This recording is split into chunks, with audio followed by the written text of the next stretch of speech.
Hey guys, just getting my gear together here.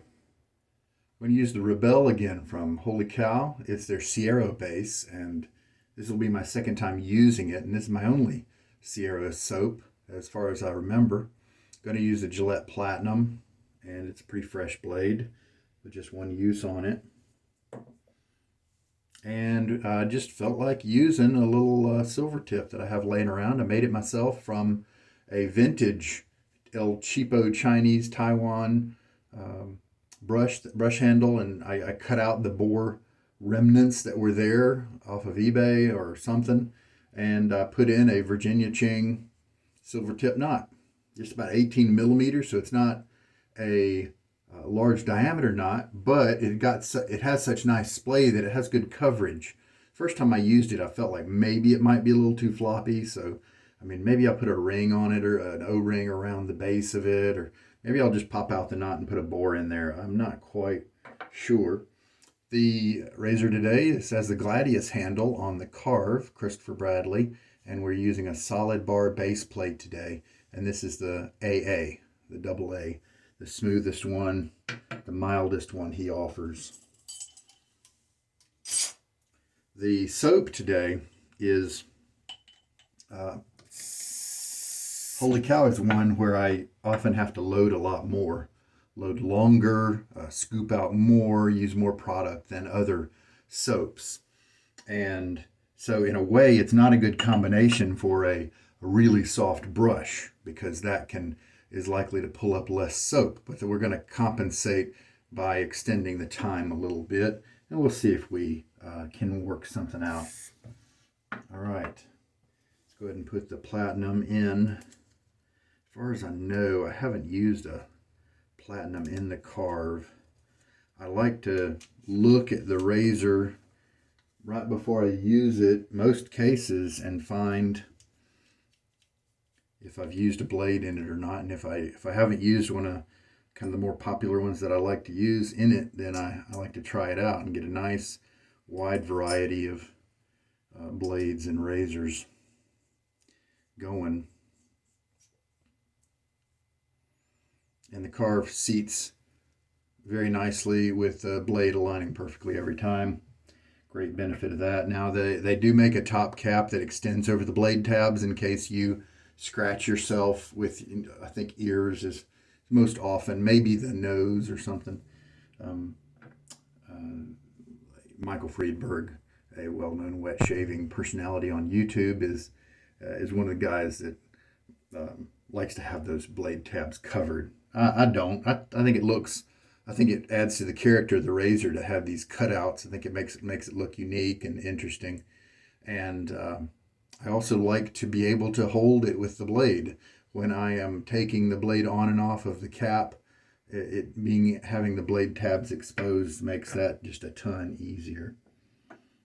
All right, so used this once before. Some really wonderful notes in this soap. Oud and Sandalwood, Vetiver,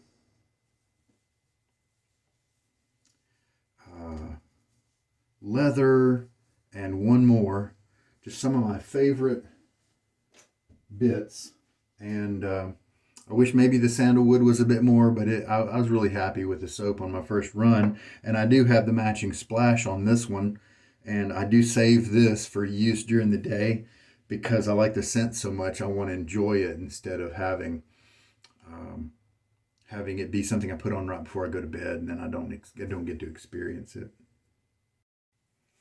All right, so let us think about load times.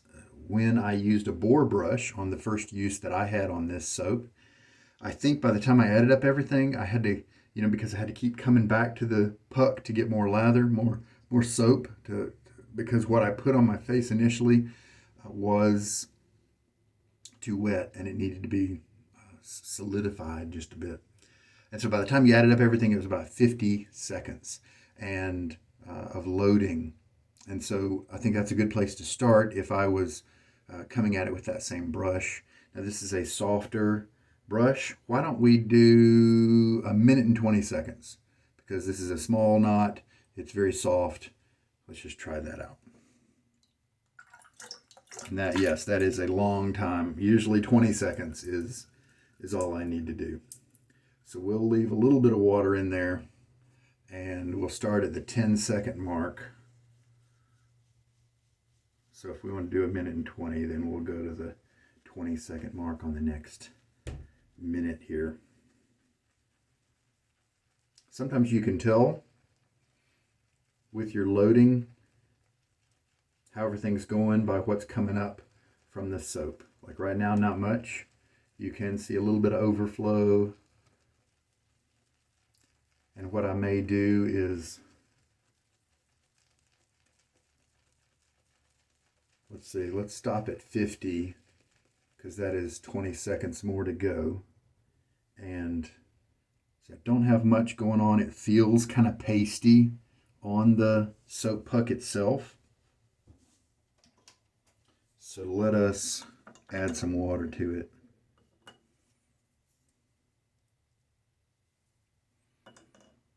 Several drops. And then we'll complete the 20 seconds. And well, it rolls around to a round, easy to remember number. So we'll go to 40.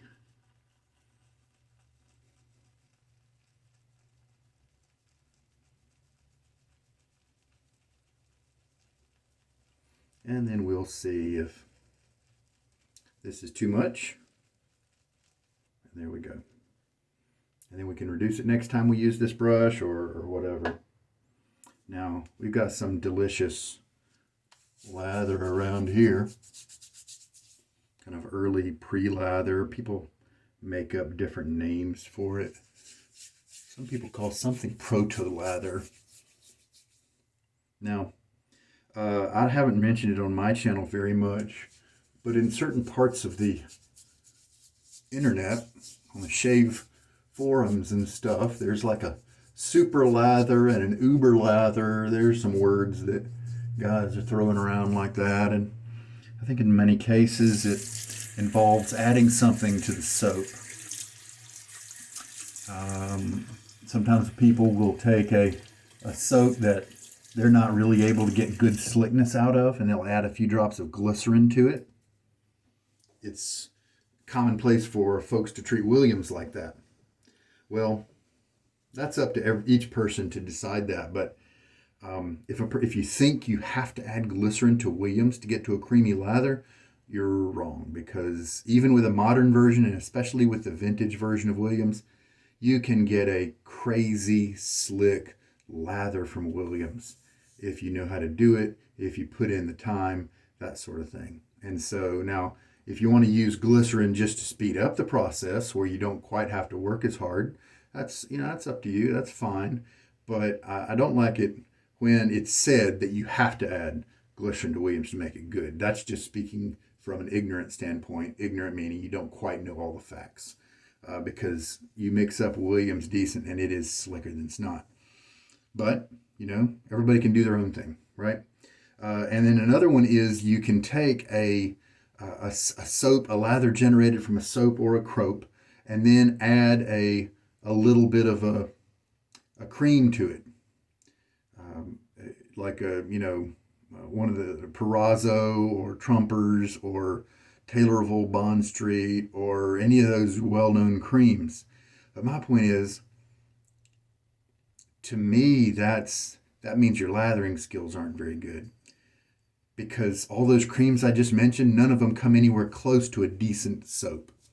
Somebody once said that the best cream is only as good as an average soap. And I really do believe that. That certainly has been my experience. And so if you're taking a crope, a good crope or a good hard soap, and having to add cream to it to make a good lather, to me that's actually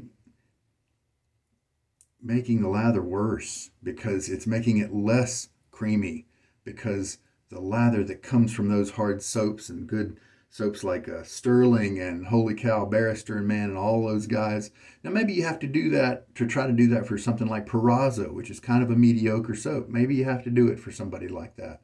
And that's okay, because then you're, it's like, taking a good soap like fine accoutrements or sterling or barrister and man or tobacco. You know, all these make such good lathers. And you know, a bunch of the ones you see me use on my channel.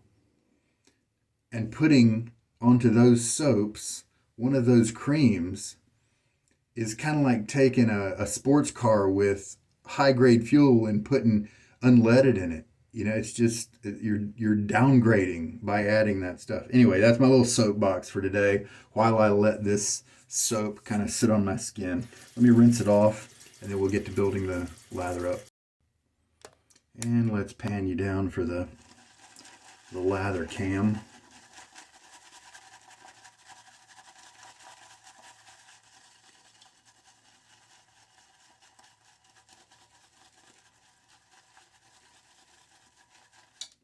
Very free-flowing brush. It is one that I've only used once. Maybe I've done a test lather with it, and so it's possible I could have used it more than that.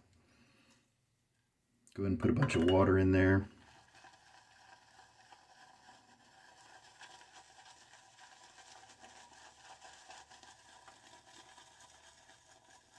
So a minute and 10 seconds of loading with this brush. We'll see how compatible that is with holy cow.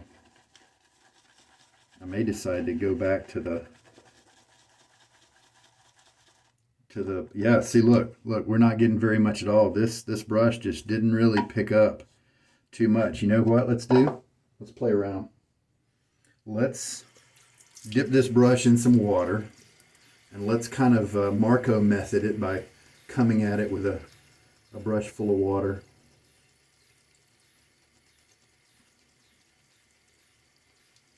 Oh, that's a good scent. Turn the water off.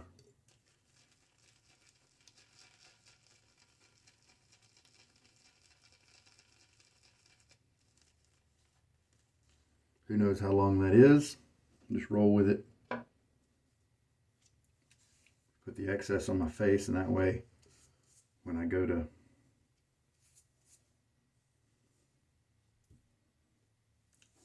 apply the first pass, I'll have a little bit of a head start there. All right. See what we get now.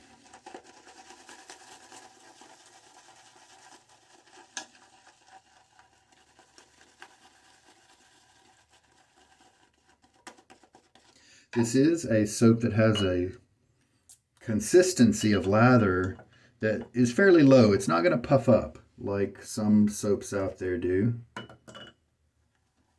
And we've got about 3 teaspoons added into the lather here of water. If we mix this up and it's too thin, then we know that we need to go back and put a little bit more soap on our brush. For the longest time, badgers like this, I think that was kind of the norm. A little bit of floppiness to them.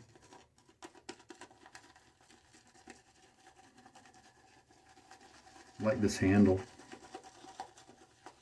So what I can do is I can maybe find another type of knot, because see, this knot actually has a decent amount of backbone in the larger sizes when it has more bristles to kind of stand with each other.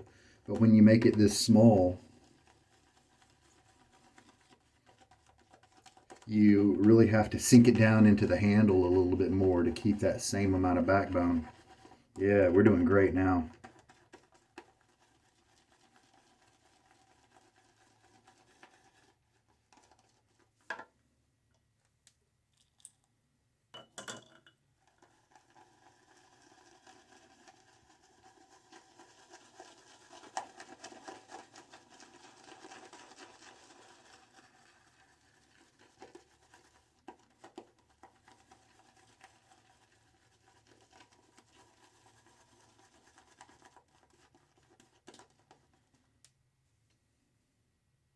That's looking good.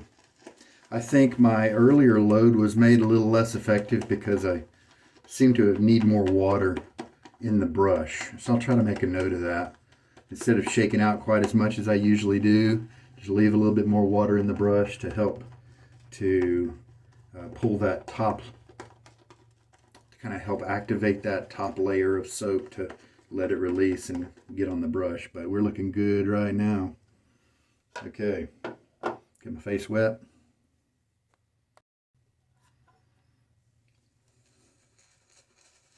Soft, soft. I like them this soft. Every once in a while you get online and you get some advice from somebody that just has different priorities than you do. And so then for you it turns out to be bad advice. It's not bad advice coming from them because you know that whatever brush they like or soap or whatever is right for their own preferences, but it might not be right for yours. Which is why it's so important in recommendations to talk about why you like something instead of just saying, oh, pole silvers are the best, or, you know, you got to get a declaration brush. You got to kind of talk about what makes it a good one for you so that they can make sure that all your priorities align. There we go, a little on the floppy side. Haven't decided if I'm going to keep that one or not. It's my floppiest brush. Maybe I want to keep around a floppy brush just for grins. Okay, here we go. I believe this is the 3 1/4 handle. I like the length of it. I like the balance. I managed to get a gladius. I think those are pretty cool.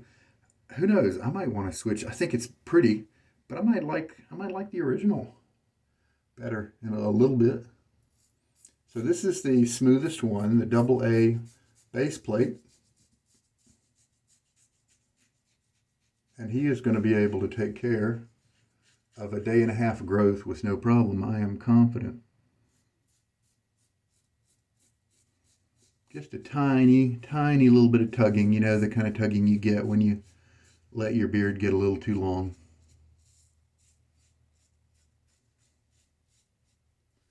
If you don't really like that feeling, one of the things you can do is don't go over any areas multiple times on that first pass. Just kind of get it done. I have a habit of repeating areas, and that can prolong that effect. And then what happens is when you come back the second pass, everything's just magically different somehow. Rinse. This smells really good. Oh, and I don't want to forget to tell you that the inspiration for this soap is David Bowie and not James Dean like I originally mentioned. I kind of think this looks more like James Dean than David Bowie, but I'm not a David Bowie fan. I was definitely a child of the 80s, and David Bowie was in my era for sure, but his type of music I don't really care for.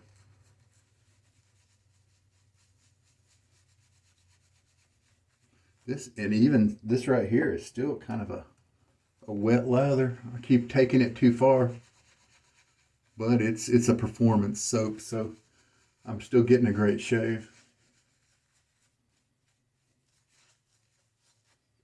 And you know, we can always go back and a few seconds right there, and then bring that to a over wet face like I have now. And often it can cause your soap to increase kind of in viscosity and creamy feeling. Man, this soap, this brush handle really kind of lets you move quickly because it's so easy just to fixate kind of in an area.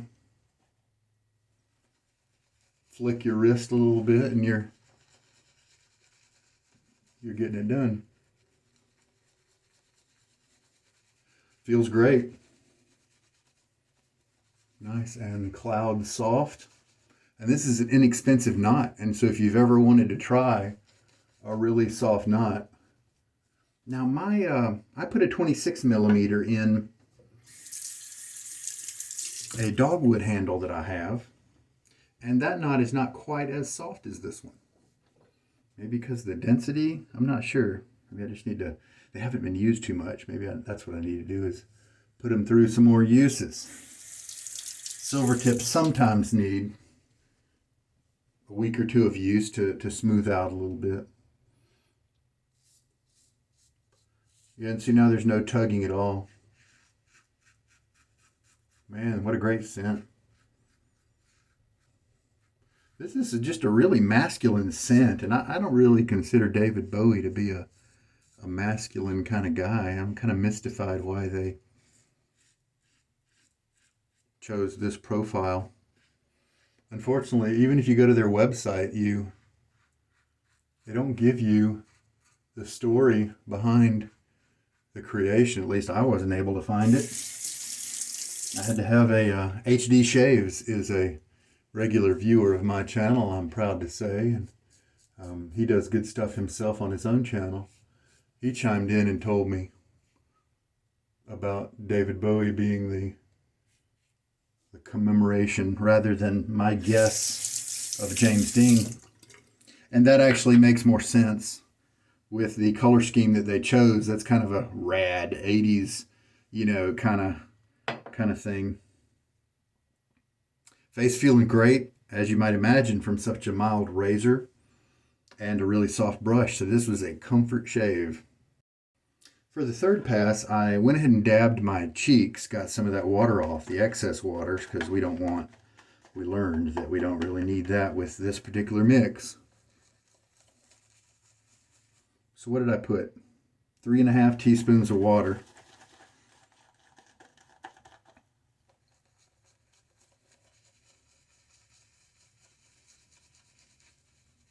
I think I mentioned this a couple times ago. Might as well go ahead and dip back into my bowl here as much as I want, since this is the last pass.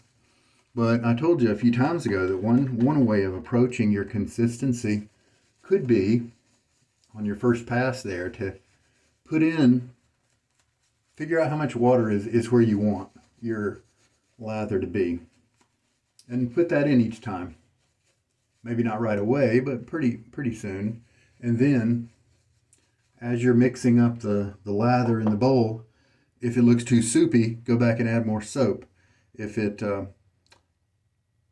looks too thick, then you've probably loaded too much soap. Then you could add more water if you wanted to. But that could be one way to play around with finding the right formula. Try to nail down, how much to load and all that. So yeah, this was, again, I have hit it too thin, watered it down too much.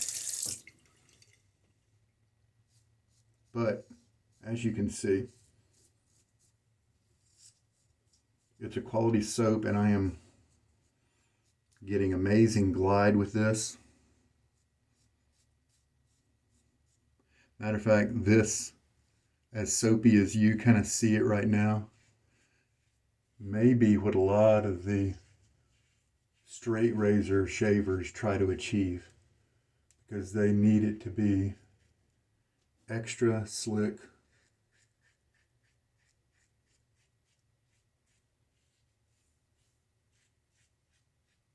Because this razor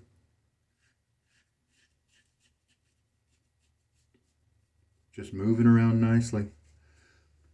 So yeah, pretty comfortable shave. A little bit extra tugging on that first pass. So maybe with this razor and blade combo, this may not be just the best one for this gap and this type of razor, but pretty good. And it finished strong, very comfortable. So let's just see what kind of closeness we got after the rinse. Wow, that may have been a little touchy. Just a slight bit of tugginess on the first pass, like I told you, just the kind you might experience when letting your growth get a little longer than normal. But after that, ultra comfort for the rest of the passes. Pass 2 and 3, terrific, felt great. Slick razor, the soap, obviously the lather, a little bit too watery, but still slick in performance.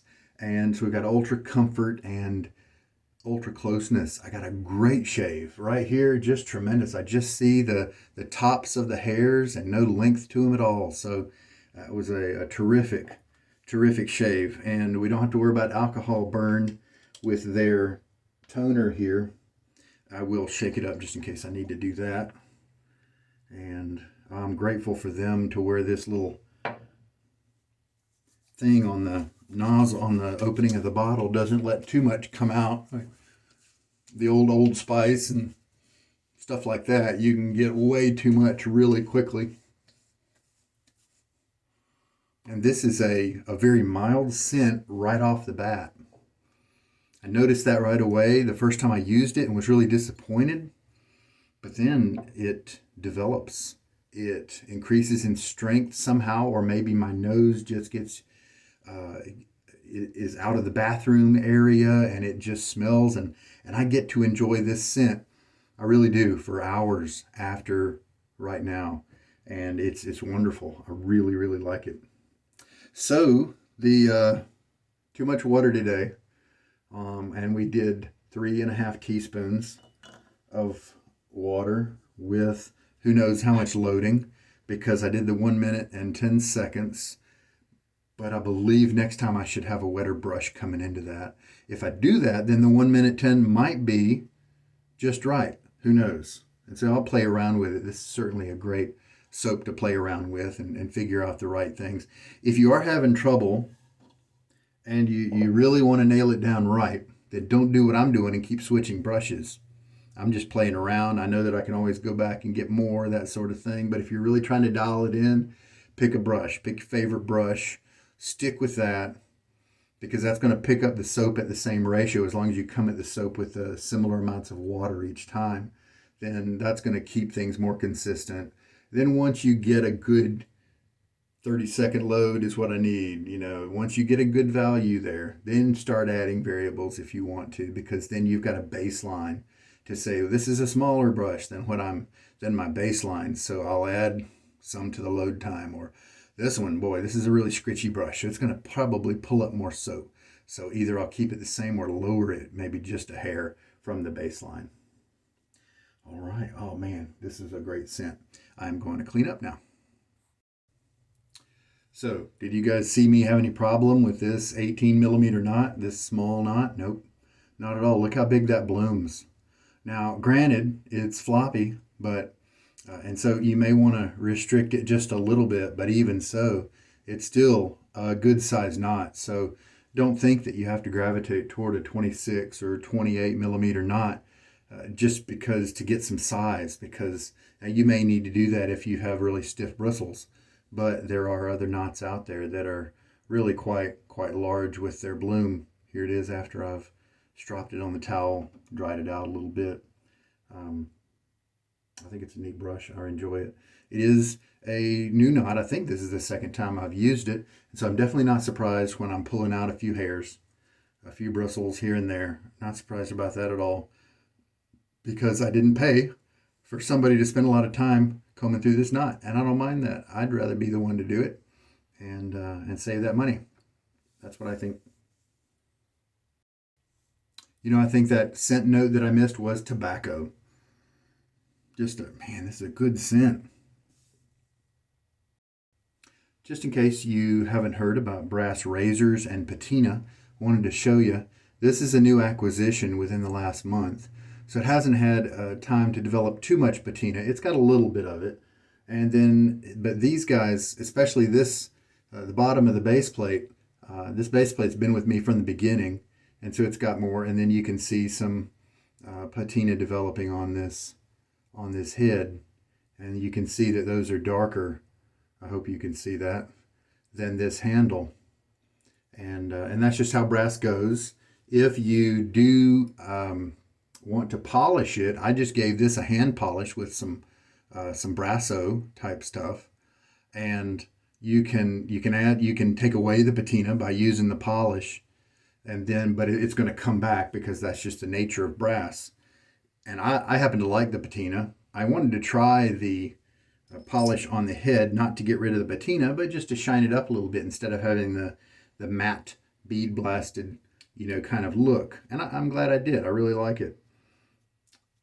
If you want to keep yours from developing a patina and you don't want to have to polish it, there's something called Renaissance wax that I've read about. I haven't actually used it. It's recommended by Charcoal Goods to put on their brass razors to lock in whatever patina level that it's currently at. They have an antiqued brass finish that I think is just gorgeous. And the Charcoal Goods razor that I had for a while had that finish, and I think it's great. And so I might be tempted to use that on that antique finish because I was starting to wear some of it away.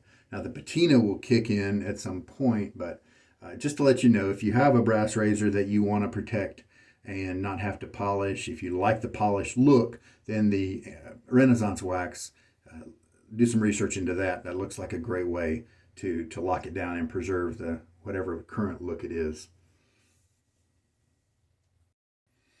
And this is just the second use of this platinum.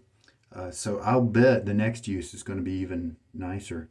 Getting into its stride, getting the burr or coating or factory whatever worked off of the edge. I've had so many blades work better after the first two uses.